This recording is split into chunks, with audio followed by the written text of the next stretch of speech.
ole duntuma chuanin final accounts le final account and divisible profit ti kan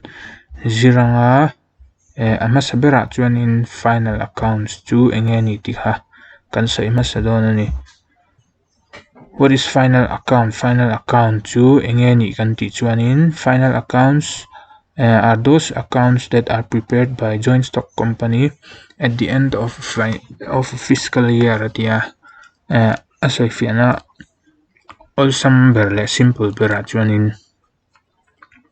accounts chu enge ni kha kan hret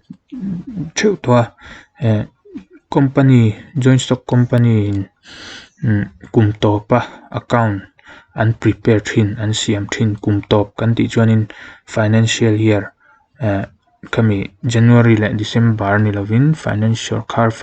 year kha March atanga April kami khatiang huna khanin kum topa khanin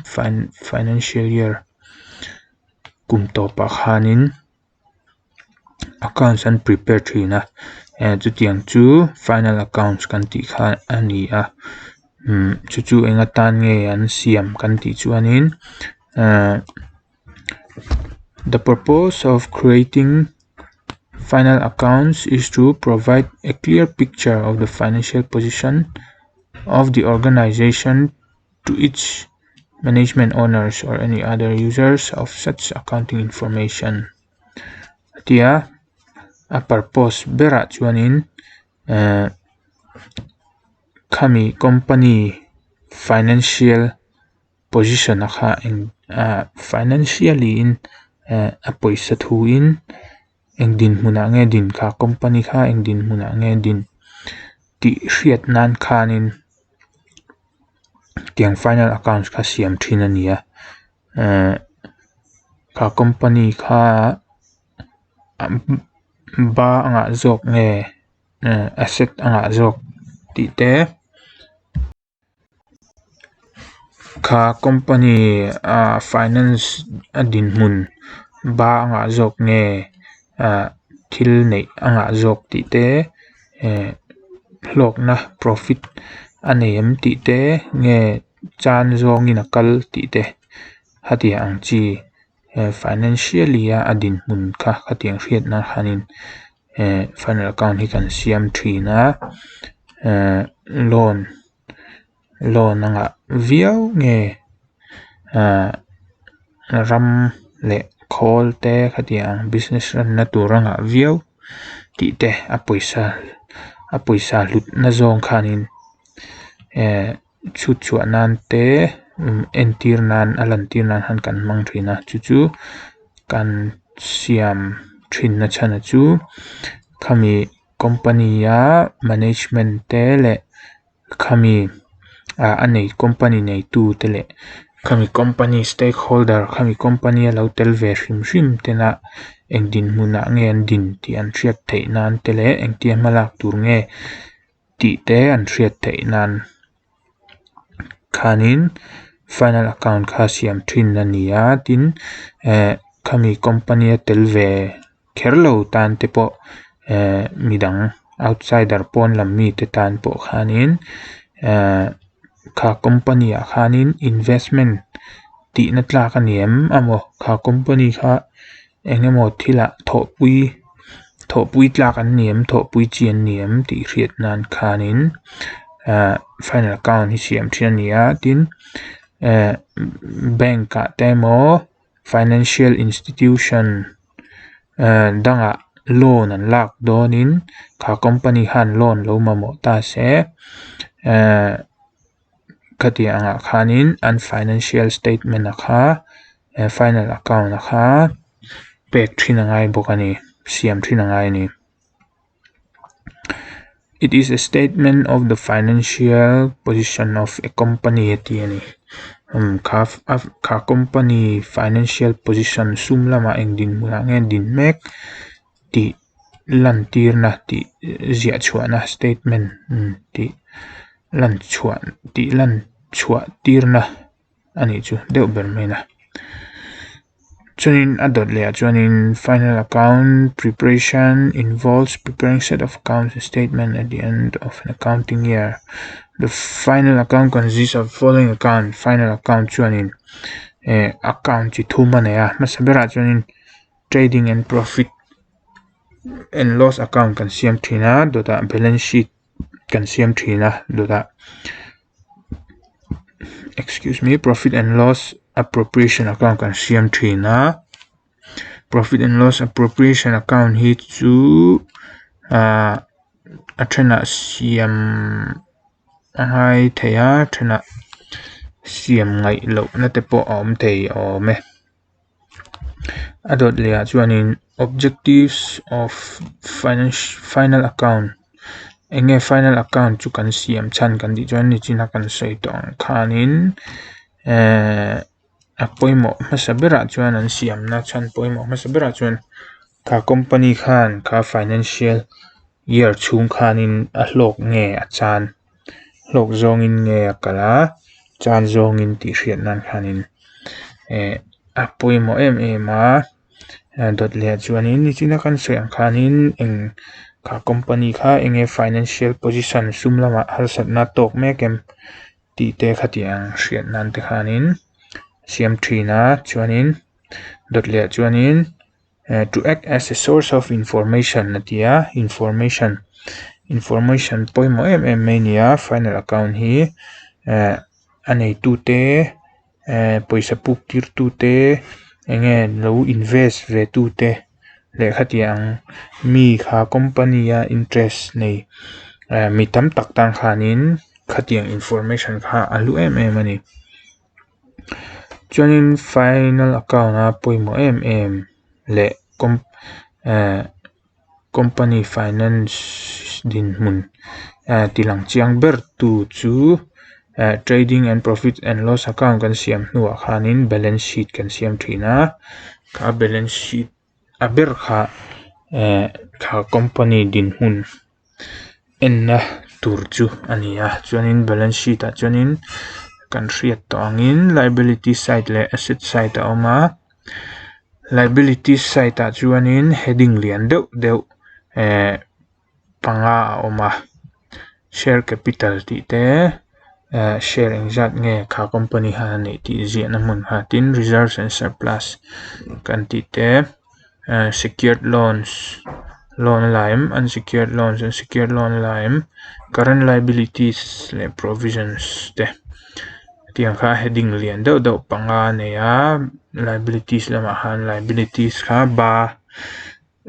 ba ti na khania chuanin asset side lama chuan thil nei ho kha fixed assets te awma asset lakson theilo ang chi kha tin investment te kha company han investment apung omin poisa manna nem tiang chi kha investment te asset side a chuan om theya current assets thil nei mek te tin loans and advances loan tuma loan a puk tirem ti te tin miscellaneous expenditure kan ti chu preliminary expenditure kan ti ang chi thil pek lok ang chi poisa pek lok to ang chi te hani theya tin profit and loss account balance atang khanin local thin bokani balance of loss lampang khaziat tur ani tani khang ho kha liabilities le assets asset side a heading lian deuh kan nei te khania chuanin adot le chuanin divisible profit kan lang what is divisible profit or a portion of profit that can be legally distributed as a dividend to the shareholders is known as divisible profit yani divisible profit chu profit kum khat chunga khan china kan soi ang deuh khanin financial year khat chunga khanin profit kha an lo nei theya company khan khatianga khan profit an nei ang kha an hlok na nei ang kha shareholder te hne han asem ngal ngot thei lova chan chu company in en call let le na te kha nga ya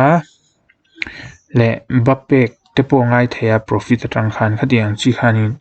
profit kha voile khata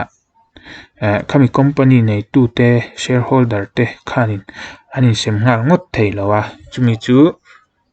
tax pack te ngai theya tin thil chi hran hran kha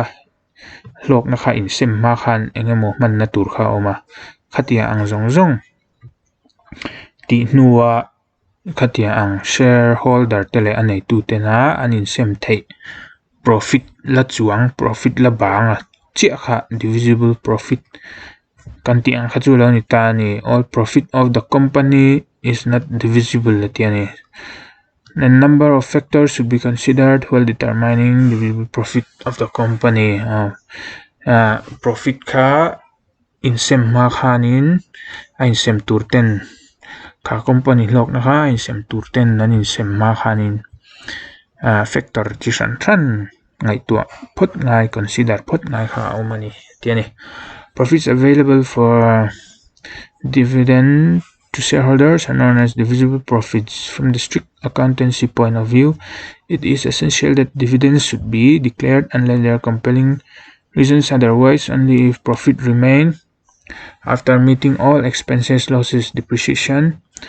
on fixed as well as on fluctuating assets, taxation, writing off past losses after transferring at least legal minimum amount to reserves. Chuanin eta hianin aron sei chiang le zuala profit hi hetia ang nge ni china kan soyang khanin insem ma thil ti tur zong zong a kha all expenses meeting all expenses sum man na tur anga te nge man ani hnuwa te chuanin loss engemaw company in loss a siama khatiang lia khu nan te tin depreciation asset hlutna lo tla hniam zel ang chi depreciate khami a hlutna tla hniam zel depreciation siam nan te fixed assets bika chuanin fluctuating assets te po tin taxation tax pack nuwa te chuan writing of past losses loss kan lo nei to chi zia bo nan te le reserves da that company reserves da that company ta na poisa da that malam hun zela enge lo thleng don thiat lo wangin company khanin reserve asiam thina chutia anga company reserve ate da that vek nuwa apang ala om chuanin profit kha anin sem ve thei chawa chumi anin sem thei la banga chu la chuanga chu divisible profit tina nia banga omlo phei chuanin divisible profit kha a om thei lo tina ni anei tu te shareholder te tan hanin profit a om ve thei lo tina ni profit kha atam lo chuanin tiang chu divisible profit kan tiang chi chu lo ni ta ni ti zong kha tung tan chuan ni phot ro se